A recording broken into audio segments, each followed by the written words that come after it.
जय श्री राधे।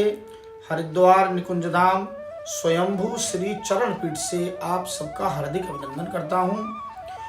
बहुत दिनों से हमारे देश विदेश के भक्तों का एक विनम्र आग्रह था कि गुरुदेव हम स्वयंभू प्रकट श्री चरण का दर्शन अति निकटता से करना चाहते हैं।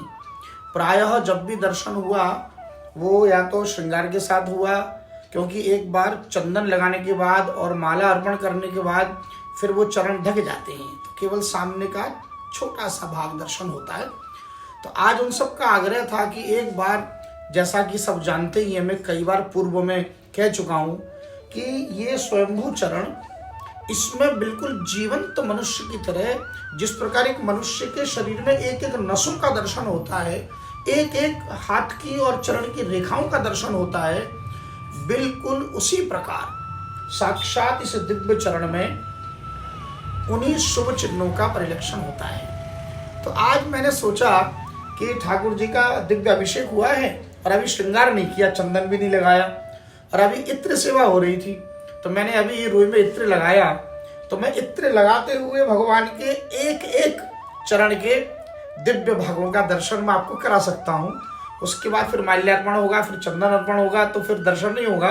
तो आइए, आज आप पहली बार, इसकी कथा मैं बाद में सुना दूंगा आपको, और ये 18 वर्ष बाद प्रथम बार इतनी निकटता से आप सबको भी दर्शनों का परम अवसर मिलेगा। भारत के बड़े बड़े संतों ने यहाँ आकर इस दिव्य चरण का दर्शन प्राप्त किया है। आइए अब आज आप लोग भी बड़े दिव्य भाव से दर्शन करें। तो पहले तो मैं जरा इत्र सेवा ठाकुर जी की कर दूं भगवान के।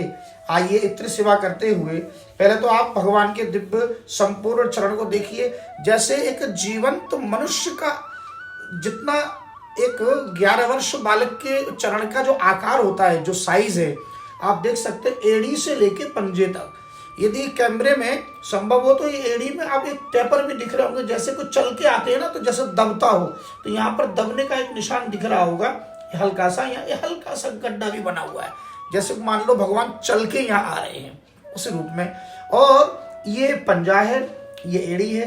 अब आप देख सकते हैं ये जो निशान दिव्य आप देख रहे हैं, ये पास में, और मैं पास ले आऊं, ये देखिए, ये जब हम उंगली से स्पर्श करते हैं तो बिल्कुल उभरा हुआ है और अनुभव कर सकते हैं। और बड़ी विचित्र अनुभूति होती है जब चरण सेवा होती है ना, तो ऐसा लगता है जैसे सुकोमल जो अनुभूति होती है ना, जब हम लोग, कई बार मैंने अपने गुरुदेव के चरण सेवा की है, तो उनके सुकोमल चरण को स्पर्श करने का जो सुखानुभूति है, बिल्कुल ऐसे साक्षात इस ब्रह्म के दिव्य चरण को हाथ में लेकर जब हम इस प्रकार ऐसे ऐसे करके जब भगवान की चरण सेवा करते हैं, तो वही अनुभव होता है। ये सुकोमल अनुभूति भी कराते हैं और दिव्य अनुभूति भी कराते हैं। ये देखिए दिव्य उभार, ये प्रथम, और ये दूसरा उभार, ये देखिए, ये अगर दिख रहा हो स्पष्ट, ये दूसरा है, और ये तीसरा है, और बहुत सूक्ष्म देखिए ये चौथा, ये देखिए, देख सकते हैं। मैं उजाले में बाहर ले जाकर भी वृक्ष के पास, तो देखिए, एक गिनिए, एक, और ये 2, और ये 3, और ये 4, और ये 5। संभव हुआ तो मैं चंदन से निशान लगा लगा के आपको पांचों उभार का दर्शन करा दूंगा। अब आप देखिए भगवान के एक एक, ये देखिए, रेखाओं का दर्शन कीजिए। यदि अति निकट जूमता से, ये देखिए, जूम करके बिल्कुल दिखाइए, ये रेखाएं दिख रहे होंगे आपको। अब भगवान के तलुए का दर्शन करिए। आप तलुआ देखिए, प्राय आपने देखा मनुष्य के तलुए में यहीं पर गड्ढा होता है। देखिए, एड़ी और पंजे के ठीक बीच में जहाँ पिट होता है, बिल्कुल यहाँ वहाँ गड्ढा भी वहीं बना हुआ है, और बिल्कुल ये उभरा हुआ है, जैसे छोटे से बालक के तलुआ उभरा होता है। आइए दर्शन कीजिए। और ये भगवान का, ये देखिए, एक एक रेखाओं का दर्शन कर सकते हैं। ये देखिए, ये देखिए। और जब हम लोग अभिषेक कराते हैं कच्चे दूध से, तो उस समय भीतर की जैसे नसें बाहर आ जाती हैं। आप देख सकते हैं बिल्कुल असली श्याम रंग में ठाकुर जी विराजमान हैं। देखिए, भगवान न तो काले हैं और न गोरे हैं, भगवान सांवरिया कहलाते हैं, सांवरे हैं। तो जो असली वास्तविक सांवरा कलर है, वह सांवरिया स्वरूप यही है, जिस रूप में आप इस दिव्य दर्शन चरण का कर रहे हैं। आइए, तो अब मैं चाहता हूं कि इस प्रकार से अब आप सबको यहाँ पर दर्शन, अभी सिंहासन में हो रहा है। अब मैं इसका श्रृंगार करके, तिलक लगा के, चंदन लगा के, माल्यार्पण करा के भी आपको दर्शन करा देता हूँ। उसके बाद में एक बार मैं अभी उजाला में लेकर आपको बाहर भी एक उजाला में लेकर दूसरे कैमरे से, और मैं एक साथ 2 कैमरे से आपको दर्शन करा रहा हूँ। कई बार रंग समझ में नहीं आता एक कैमरे में। चलिए अब मैं आपको बाहर ले चलता हूँ और उस दिव्य स्थल का दर्शन कराता हूँ जहाँ से खुदाई में स्वयंभू यह दिव्य चरण हमें प्राप्त हुआ। ये जो कच्ची भूमि आप देख रहे हैं, यही है विष्णुपदी का दिव्य प्राकट्य स्थल, जिसमें वर्तमान में 2 वृक्ष, एक तो कन्नेर का, पीला कन्नेर, और दूसरा है चांदनी का। यद्यपि चांदनी के पौधे में अभी पत्ते नहीं हैं, ये चांदनी का पौधा है जिसे मैं हिला के दिखा रहा हूँ। ये 2 वृक्ष यहाँ उगे हुए हैं और यहीं पर खुदाई हुई थी, जहाँ 22 फुट नीचे से ठाकुर जी का दिव्य यह चरण प्रकट हुआ। श्री राधे।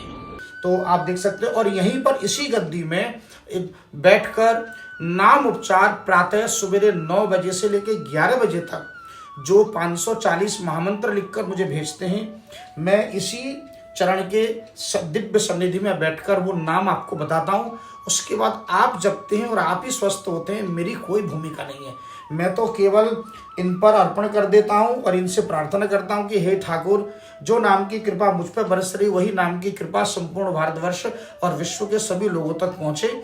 और बीते 2 वर्षों में जो लॉकडाउन में हम लोग घरों में बंद हैं, तो बहुत से लोग अपने आदि व्याधि से बचने के लिए नारायण कवच की प्रेरणा भी ठाकुर ने दी है। तो जो परंपरा से प्राप्त उस नारायण कवच की रचना भी यहीं बैठ के एक आसन पर बैठकर मौन होकर पहले भोज पत्र पर उसकी रचना की जाती है, और जातक के नाम और गोत्र से संकल्प करके न केवल उसे बनाया जाता है, अपितु संकल्प को लिखा भी जाता है। और उसके पश्चात सहस्त्र नाम की, विष्णु सहस्त्र नाम अथवा गोपाल सहस्त्र नाम की दिव्य नामों की आहुति उनके नाम से अर्पण करके, सिद्ध करके, पावक क्रिया के द्वारा शुद्ध करके, तब उसे हम लोग गंतव्य तक भेजते हैं। तो ये प्रक्रिया भी इसलिए कह सकते हैं कि संपूर्ण वैदिक रूप से, एकमात्र शास्त्र सम्मत रूप से नारायण कवच को धारण करने की सुव्यवस्था केवल इसी निकुंज धाम में और इस दिव्य विष्णुपदी के दिव्य सन्निधि में ही किया जाता है। तो आप यदा कदा जब भी समय लगे हरिद्वार गंगा स्नान करने आवे, तो आप हमारे दिव्य चरण का दर्शन करें। जय जय श्री राधे। जय जय श्री राधे। आइए अब उजाले में आपको हम चरण का दर्शन कराते हैं। ये पंजे से लेके एड़ी तक का एक बार पूरा अवलोकन कर लीजिए। ये देखिए, एड़ी में जैसे भगवान चल के आ रहे हों, एक ऐसा गड्ढा नुमा दिव्य बना हुआ है कि ठाकुर जैसे चलने से जैसे दबते हों, तो ऐसे दबा हुआ स्थान है वो। और एक एक धारियों का दर्शन, रेखा का और नसों का, देखिए नसों का जाल बिछा हुआ है। ये देखिए, ये जो बिल्कुल जाल, बिल्कुल जो श्याम कलर में आपको दिख रहा है ना, ये सब ऐसा लग रहा है जैसे किसी सुकोमल कंठ में नसें प्रदर्शित होती हैं। बिल्कुल ऐसे ही भगवान की रेखा और नसों का दर्शन अलग अलग। तो देखिए, पहले 5 उंगली का विभाग दर्शन रही, ये देखिए अंगुष्ठ का दर्शन, हाँ। और ये जैसे हाथों में तर्जनी, ऐसे ये विभाग है, ऐसे मध्यमा उंगली का, और ये कनिष्ठ उंगली में जैसे होते बिल्कुल अलग। ये 5 उंगली गिना दीजिए, 1 2 3 4 और ये 5। आइए अब पलट कर एक बार तलुए का दर्शन कराइए, पलट दीजिए। हाँ, ये भगवान के दिव्य तलुआ देखिए, और जैसे बिल्कुल बीच में गड्ढा होता है, बिल्कुल बीच में यहाँ पर गड्ढा भी है। और ये रेखाएं देखिए, ये सब रेखाएं हैं। और ये बिल्कुल जैसे नसों का दर्शन, ये देखिए जैसे अर्धचंद्राकार नसें बनी हुई हों। ये देखिए बहुत ही दिव्य अद्भुत दर्शन है। यही साक्षात निकुंज धाम की असली संपत्ति, ये जिसके लिए लक्ष्मी भी तरसती हैं, वह दिव्य चरण हमारे समक्ष ठाकुर जी ने कृपा की है। कभी आप सबका आगमन हो तो आप दर्शन कीजिए, एक बार पलटकर सीधा वाक का दर्शन कराइए। तो अब हम आपसे विदा लेते हैं। जय जय श्री राधे श्याम।